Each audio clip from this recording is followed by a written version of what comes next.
That hearing by the Texas Liquor Control Board coming up the 29th of this month in Austin will no doubt be the most widely publicized hearing in LCB history. While not so dramatic, nonetheless important, has already been the installation of a new supervisor for the Dallas LCB office, located here in the Keast Shopping Center. His name is Thomas W. Head, a native of Hillsboro, Texas, who began his career with the LCB in Dallas in the early 50s, then moved to Beaumont. How does Mr. Head feel about moving back to Dallas in this time of crisis and public question concerning his profession? The only reason that I was transferred here was to enforce the Liquor Control Act, and that I intend to do. Do you foresee any stricter enforcement of the private club laws here in town? No, I don't see, at this time, I don't know the conditions that exist. Do you think you can adequately cover and enforce completely, as you say you will, all of the liquor control laws here in the large area of Dallas? Well, let's don't be naive to think that we're adequately staffed to enforce all of the liquor laws. As everyone knows, it's the duties of all law enforcement agencies to enforce all of the Liquor Control Act. One last question. Why is the Dallas Liquor Control Board office located in Dry Oak Cliff? It was here when I arrived. For those of you too young to remember or not wanting to remember, Oak Cliff was wet at one time. This is Mike Lee reporting.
No, I doubt seriously that he will, because I don't believe that the party is going to arrive at who its candidate for the governor will be by that time.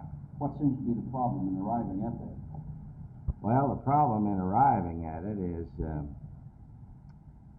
and of course here I'm not the state chairman, and that question would be better asked of Peter O'Donnell. What the problem largely is in trying to be sure that we have a consensus of opinion in the leadership of the party as to who would make the best candidate.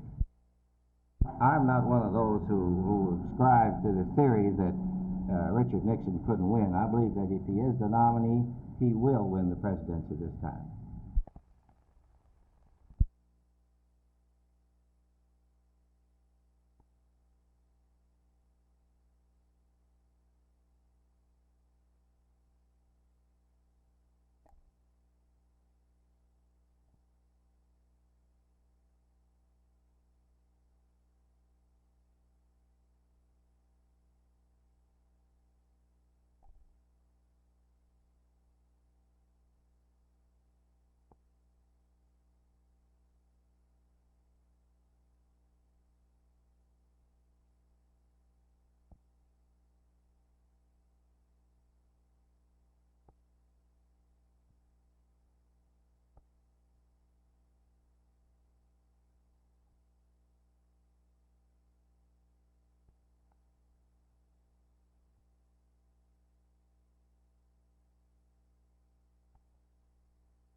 one of the reasons for their concern and one of the reasons they should be involved is because they are the future parents. And now the median age for getting married even is 18. So especially it's necessary and almost imperative that they be made aware of the problems involved in, like, not seeing a doctor when you are pregnant, and the value of prenatal care and what they could do to prevent birth defects in their own family, because it does happen to like 1 out of 16 and people, you know, and this is 1 out of 16 teenagers, and the risk is so much greater when the girls are like 18 and 18 to 20.